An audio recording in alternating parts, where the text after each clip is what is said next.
And now we jump into the James Harden situation. If you've been living under a rock today, the breaking news was James Harden got traded from the Houston Rockets to the Brooklyn Nets. The full trade details has the Nets are getting James Harden. The Rockets are getting Victor Oladipo, Dante Exum, I butchered that name, a guy I've never heard of from the Nets, okay? 3 first-round draft picks from the Brooklyn Nets, 1 first-round draft pick from the Bucks, and 4 Brooklyn first-round swaps where they can swap picks around, whatever. Rockets got a loaded end of that trade. Pacers get Karis LeVert and a second-rounder, and the Cavs ended off get Jared Allen and Prince from the Nets. So, what my biggest take from this trade was, I think the Pacers are an underrated team that actually win this trade. I think Karis LeVert gets to come out of a shell. You've seen spurts of what he can do. I think Indiana fans are going to love Karis. I think he's going to be great there. Victor Oladipo, he was loved by the fans a lot. Went to Indiana and ended up coming to play for the Pacers later on. Great player. But, sometimes there was reports, does Victor really want to be there? Does he not? Karis LeVert has a chance to be a star in Indiana. Him and Sabonis, along with TJ Warren when he gets healthy in Brogdon, the Pacers are a very good basketball team. I think they might have won this trade as well. I think the Rockets overall, though, wanted even more than the Pacers because Victor Oladipo is a hell of a guard. He gets to go team up now with John Wall, DeMarcus Cousins, Chris Wood. That team's going to be good. That team's going to be really good. Christian Wood, they're going to be really good. Really good in Houston. They get the cancer James Harden out of the locker room. And now here's the biggest thing. I think the Nets, I've seen a lot of people think, oh my God, the Nets are definitely winning the championship. A lot of people have taken this trade as, the Nets they've won the trade. This is a great trade. And I'll be the bad guy. I don't think it's a good trade. I actually hate it for the Nets. I hate it.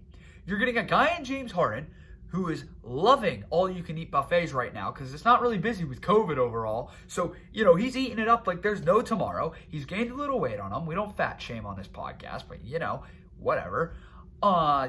You see that. He had one great game to start the year. It hasn't been great because he's just been a locker room cancer. And if you don't know, Kyrie Irving just seems to be a lunatic. He's a lunatic. So what could go wrong when you're down 1 or down 2 on your last possession? Who gets the last shot? Harden, Kyrie, or KD? Well, they're going to be bickering in the huddle on, I'm going to take it. No, I'm going to take it. Right now, from reports I read at this moment, January 14th, 2021, Kyrie Irving and KD are quote-unquote distant from each other. Not really talking because that Kyrie went MIA. Kyrie doesn't love basketball. I can tell you, you don't love basketball if you just decide, I don't want to play. Why didn't you make the trip? Oh, I didn't feel like playing. Are you kidding me? Now, a lot of people are big Kyrie guys. I get that and whatever.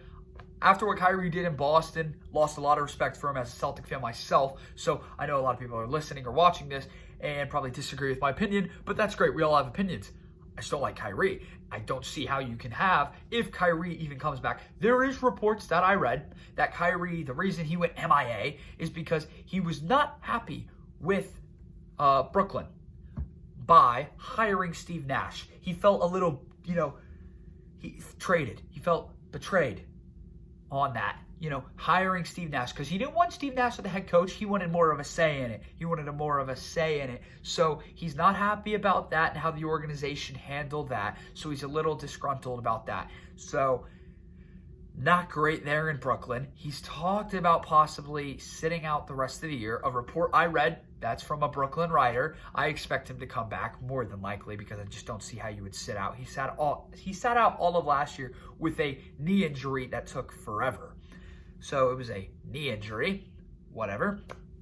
And now he's disappeared. KD's having to carry that team. And what I hate about the trade too, you had to give up Karis LeVert, arguably one of the best bench players in the NBA who can, I think is going to just take off as a future all-star. I truly do. Jared Allen, who is a really good big man, Prince, who gave you great depth off your bench, and you gave up 3 first-round draft picks.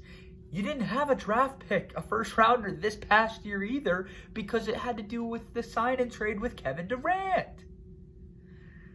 I don't know. I think it's a terrible trade. I don't see it working. People are like, oh, Brooklyn's taking on, they're going to go win the ship now. No, you're not. Kyrie, heaven forbid, or God forbid, it's not like Kyrie Irving has, injury-prone issues, or Kevin Durant's coming off of a horrible torn Achilles, or James Harden is a little, out of shape. Now, I assume he's going to get in shape. Either way, my bad.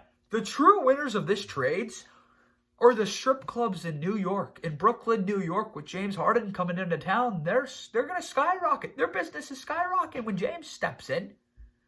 Oh, Lord. All you need is Dwayne Haskins. You got the 1-2 punch up in Brooklyn. Those companies are going to be making money like there's no tomorrow. My God. But no, it's not going to work. And if it does, I will be the man of my word. I'll be the first guy to say, you know what? That's on me. I'm an idiot. I look like an idiot. Good for Brooklyn. They knew what they were doing. But it makes you wonder, did they know what they were doing when Paul Pierce and that Kevin Garnett and Jason Terry trade for basically the equivalent of Jason Tatum since they gave away that draft pick? Crazy.